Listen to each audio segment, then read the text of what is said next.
લક્ષ્ય ન્યૂઝ, એક નજર, એક લક્ષ્ય। ડભોઈ હીરા ભાગોળ રાણા સમાજની વાડી ખાતે આંતરરાષ્ટ્રીય હિન્દુ પરિષદ અને રાષ્ટ્રીય બજરંગ દળના સંસ્થાપક ડોક્ટર પ્રવીણ તોગડિયાએ કાર્યકર્તા સંમેલન યોજ્યું। આંતરરાષ્ટ્રીય હિન્દુ પરિષદ અને રાષ્ટ્રીય બજરંગ દળના સંસ્થાપક ડોક્ટર પ્રવીણ તોગડિયા વડોદરા જિલ્લા કાર્યકર્તાઓની શુભેચ્છા મુલાકાત માટે પ્રવાસમાં છે। તેવામાં જિલ્લામાં ડભોઈ હીરા ભાગોળ રાણા સમાજની વાડી ખાતે 1992 રામ જન્મભૂમિ આંદોલન સાથે સંકળાયેલા જૂના નવા કાર્યકર્તાઓ સાથે શુભેચ્છા મુલાકાત લીધી હતી। આ પ્રસંગે ગામે ગામ હનુમાન ચાલીસા કેન્દ્ર શરૂ કરી ગરીબોની મદદ તેમજ સ્વાસ્થ્ય યુવા સ્વસ્થ ભારત બનાવવા યુવાનોને આહ્વાન કર્યું હતું।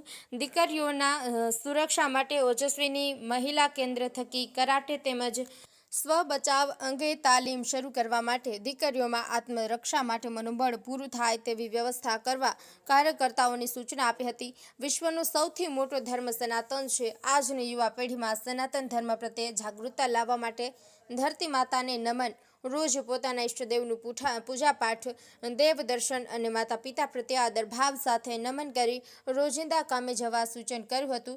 બજરંગ દળના કાર્યકર્તાઓ મોટી સંખ્યામાં ઉપસ્થિત રહ્યા હતા। આ પ્રસંગે ડભોઈના સાધુ સંતોમાં પૂજ્ય પુરાણી સ્વામી સહિત મોટી સંખ્યામાં કાર્યકર્તાઓ ઉપસ્થિત રહ્યા હતા। નિરંજન ચૌહાણ, ડભોઈ।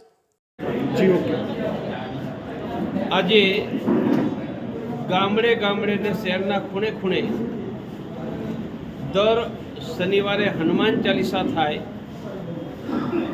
એની યોજના બનાવવા માટે એના બધા જ કાર્યકર્તા સાથે બેઠો હતો। શહેરમાં 51 ને ગામડામાં 51 હનુમાન ચાલીસા કરવાનું બધા કાર્યકર્તાને લક્ષ્ય આપ્યું।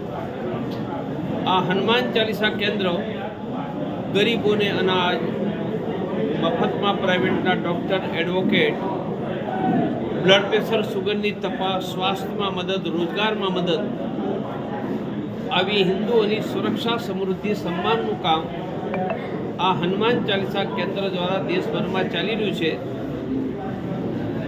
વડોદરા જિલ્લાના ગામોમાં 173 જગ્યાએ હનુમાન ચાલીસા ચાલે છે। ધીરે ધીરે 1000 હનુમાન ચાલીસા સુધી અમે લઈ જઈશું।